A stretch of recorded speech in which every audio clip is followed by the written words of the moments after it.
सवाल ये है कि बहुत सारे निवेशक ये सोचेंगे कि ठीक है, अभी ट्रम्प साहब की ओर से औपचारिक घोषणा तो आई नहीं है, और ये संशय बना हुआ है कि वो आज एक चीज़ बोलें, कल दूसरी चीज़ बोलें।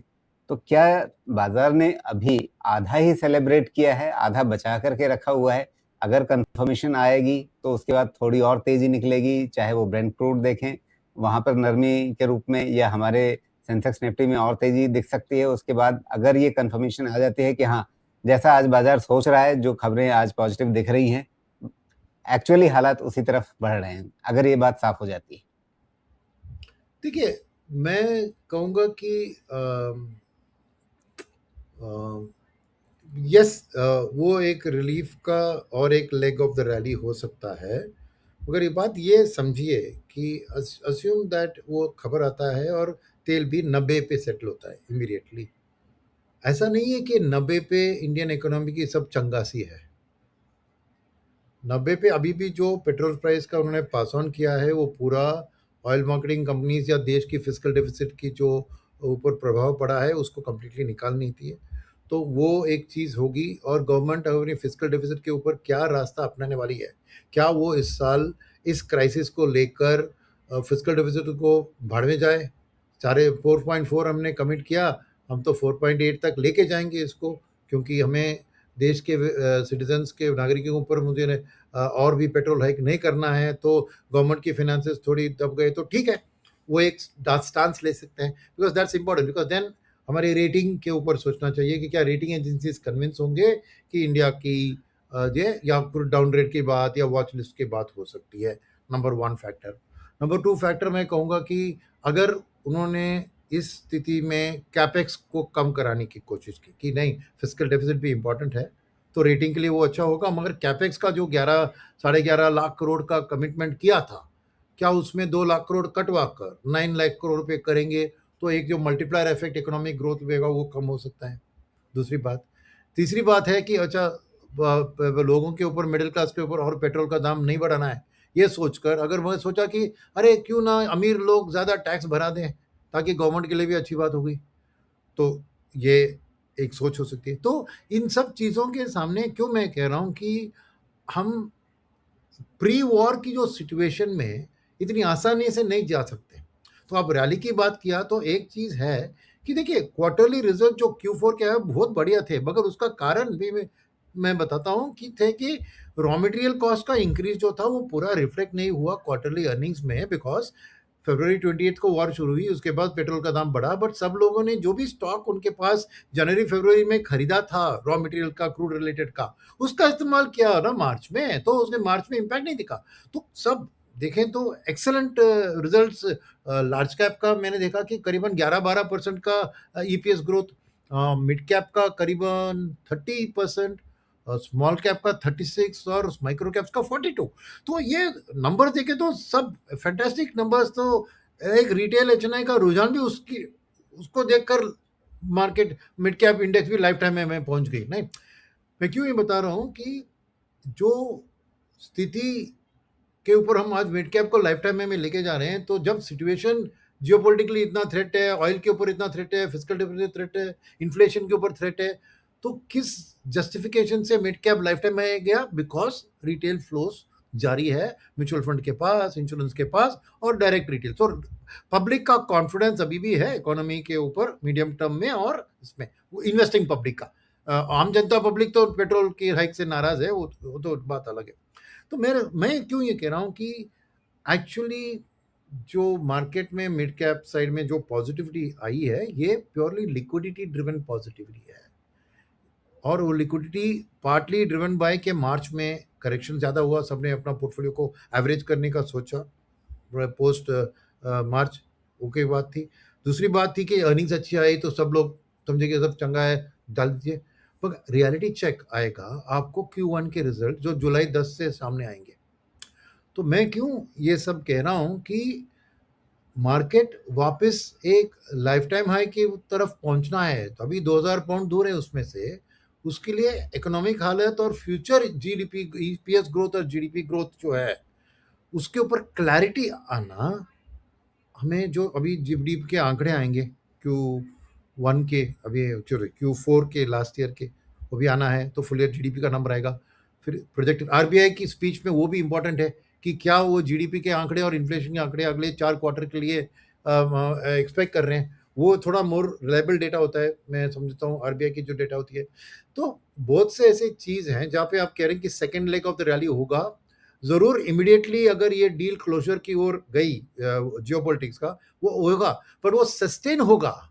ये इतनी सारी चीज़ें के ऊपर डिपेंडेंट है, तो उसके बाद इमीडिएटली एक रिलीफ में और एक लेग अप होगा, पर उसके बाद मैं समझता हूँ कि ये कंसोलिडेशन फेज़ में आकर ये सब इतनी बातों जो मैंने की उसके बारे में क्लैरिटी, मैं ये नहीं कर रहा हूँ कि ये सब खबर बैड है तो मार्केट करेक्ट होगा, ऐसी बात नहीं है, मगर क्लैरिटी की ज़रूरत है। और किसके लिए ज़रूरत है?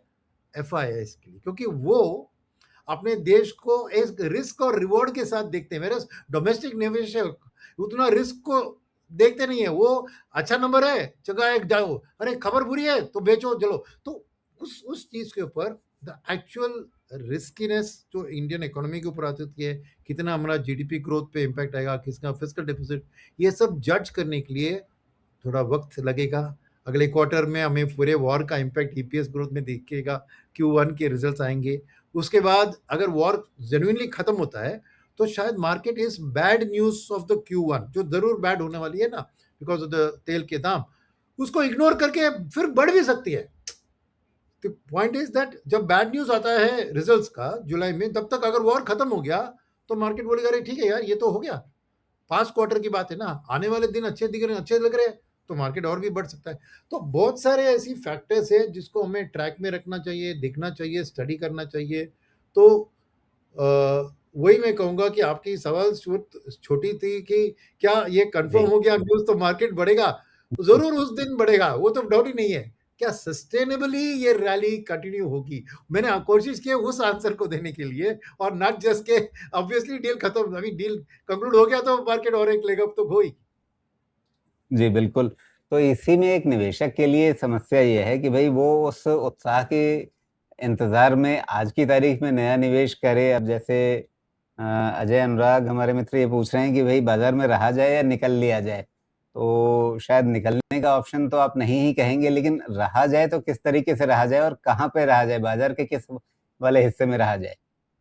देखिए, मेरा मानना है जैसे आपने सही कहा, निकलने का वक्त नहीं है, रहने का वक्त है, और पैसा भी डालने का वक्त भी है मैं कहूँगा, क्योंकि जो भी है overall broader market except mid cap index life time high में, ब्रॉडर मार्केट में अभी भी लाइफ टाइम हाई के करोड़ ओवरऑल मार्केट नहीं है। तो मैं कहूँगा कि मैंने पहले से ही यही कहा था कि वॉर के टाइम में आपको पूरी खरीदारी करते रहनी चाहिए, मगर दो चीज़ मैं कहूँगा कि लमसम में जाके सभी पैसा नहीं डालने का, बिकॉज अभी भी रिस्क सामने है। दूसरी बात है कि कोई सेक्टर पिक करने की कोशिश ना करें, क्योंकि हम समझ रहे हैं कि अरे तेल से इम्पैक्टेड सेक्टर्स बहुत गिरे हैं और वो उसमें भी बहुत चालान होगी। गलत है, बिकॉज जैसे मैंने कहा तेल वो लेवल पे वापस नहीं जाने वाला है जहाँ पे 65-70 पे था। तो आप उस तेल रिलेटेड सेक्टर पे बेट करोगे कि वो वापस उतना जाएगा? नहीं जा सकता है, बिकॉज उसकी वक्त लगेगी तेल के दाम को रियली घटने में।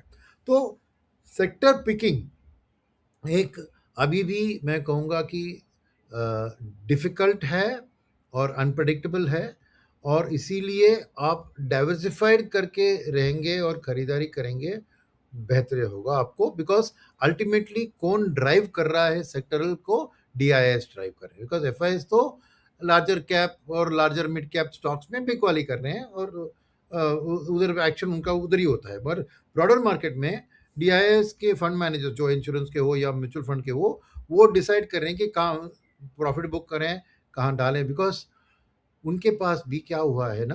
देखिए, overall cash balances of mutual funds मैंने देखा गिर गए थे, बिकॉज मार्च में जब एफआईएस ने भयंकर बिकवाली की, म्यूचुअल फंड्स ने भयंकर खरीदारी भी की। ओवरऑल डीआईएस की खरीदारी 1.5 लाख करोड़ के करीब थी।